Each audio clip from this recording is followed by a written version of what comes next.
Sweden Rock TV, and right beside me, legendary Rich Williams from Kansas. I'm pretty happy to meet him. And Rich, let me know, how was your trip to Sweden? How did you arrive here? Ooh, boy. We flew. Actually, 2 nights ago, we were playing in Denver at Red Rocks with Jethro Tull. And then we flew from Denver to Copenhagen.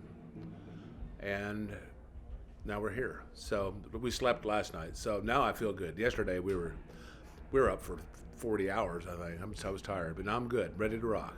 That sounds great. Do you have any special relations to Sweden? Maybe from the past, maybe from... Well, my family, my grandfather was Swedish, and I don't know exactly where from. So my father was first generation American, and I'm first generation, and my mother was English. They met in the war. So my sister was even born in England, so that my connection is half of my heritage is Swedish. You are still touring at the moment. You're going to play together with Foreigner and Journey, Yes. and at least in Berlin. How do you think about that combination? Is this a great combination? Oh yeah, it makes sense. We're all from the same era. We've done, like Styx, who's performing now. We've done 100 shows together, I'll bet, over the years. Journey, we haven't played that many times with, a few times. Foreigner, we've known, we did the Foreigner 4 tour in Europe. Yeah. So I think actually we were here with Foreigner and Foreigner 4. So we've known them a long time, so it just makes sense. And that tour starts, right as soon as we leave here. And we're here for 2.5 weeks. Then we just go back to the States. We're playing all over the States this year. We usually do about 80 shows a year. That sounds pretty busy. Yeah. Oh my God. I want to give you a question that is going maybe a long time back. When you decided to do rock music and you came home to your parents and you told them, I want to be a rock musician, I want to be a guitar player, how did they react? Did you get support? Or? Oh, not really at first. Actually, it was when I saw the Beatles on Ed Sullivan, and I wanted a guitar. And Topeka, Kansas, at that time, people don't think of it as musical. But when the British invasion came, everybody you knew was in a band. Every block in Kansas, in Topeka, there was a band. There was a garage band everywhere. Music stores were making fortunes. Everybody was in a band. And I just kicked and screamed enough to finally my dad rented a guitar. It was a Dan Electro. Still got it to this day. A little lipstick pickup, single pickup Dan Electro. And soon after, I got a decent guitar and amp, and I was in a band. Back then, you learn the chords and you're in. And I was in a band with Phil, our drummer now, Phil Ehart, and me got together junior year in high school. And we've been playing together ever since. My parents were not... When I first got in a band with Phil, they let me kind of do it, but then when we got some offers to go out of town, my mother wouldn't let me go.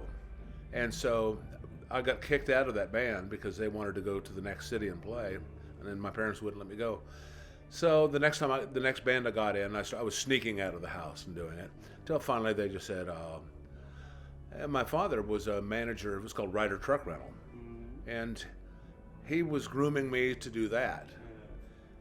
And I would have shot myself by now, probably. But after they didn't complain too much. But after my mother was my biggest fan. Yeah. After that, she saved all the newspaper clippings, and my dad was very proud that I didn't do it his way. I did it the way I wanted to do it, and made it work. So it was very unfortunate because I was not a very good student, and I went to college, but I didn't study. I was just avoiding life, really. If this wouldn't have worked, I would have not been able to do what he did. I'd be a bartender, and I'd be playing, top 40 music in a copy band in Topeka, Kansas. I'd be very grumpy, and I'm blessed every day that I'm doing this. It was a hobby that turned into a career, that turned into a lifetime. I mean, I'm still this kid that can't believe I'm doing this. I wasn't the best guitar player in town, But I'm just fun. I'm a fun guy to be in a band with, and everybody just kept me around. I'm happy that questions brought some smiles into your face and some lightning in your eyes. So. Well, it's been a great ride. It really has. If we take songs like Carry On Wayward Son, to take the most famous one, I think, how do you feel about playing these older songs? Are there some favorite songs you're looking forward to play on stage, and are there in comparing songs where you're thinking, oh no, don't again, and this is a song I cannot stand anymore. You know what I mean? Well, to play like Dust in the Wind, Carry On Wayward Son, I don't sit around the house and practice and smile. We don't do them in rehearsal. But when you play that in front of a crowd, those songs are much bigger than we are.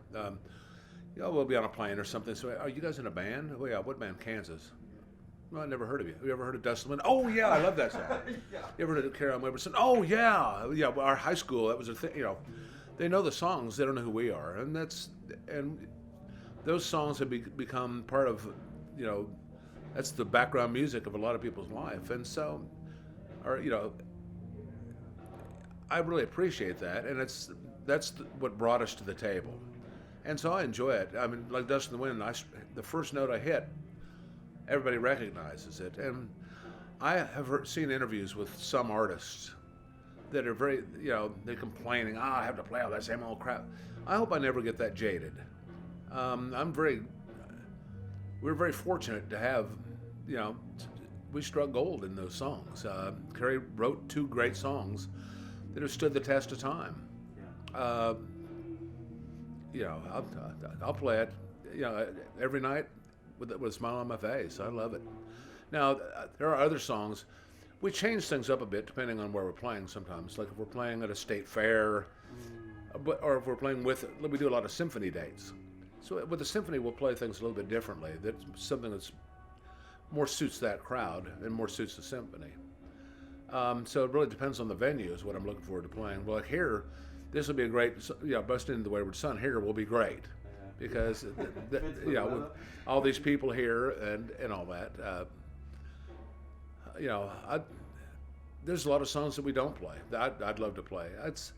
I'm pretty easy to play, so I'll play it all. I was really excited when the series Supernatural came out. They used Carry On Wayward Son for that series. That really brought the song on my mind again, and I guess a lot of people reacted that way. Let me say thank you, Rich, that you took your time and we could do this short follow-up. Let me wish you a great show that is starting pretty soon. Yeah. And let me wish you a great time with the trip that is going on. Probably or hopefully we're going to see us again in Berlin in some days. And maybe you have some, let's call it last words for the watchers of the Sweden Rock TV. It's an honor to be here. You had such a beautiful country. As you get older and wiser and you've been around, you notice things that you didn't notice when you're young. And this is such a clean, crisp, beautiful country. And it's wonderful to be here. Playing rock and roll over here is different than the States. In the States, it's like, But here, there's a different appreciation for music and older music. That's very refreshing. So coming here this is the kind of show that makes us nervous because you get it's like, okay, this is big, this is a big show, so come on guys, let's do it. This is something you get pumped up for, and we're gonna do our best.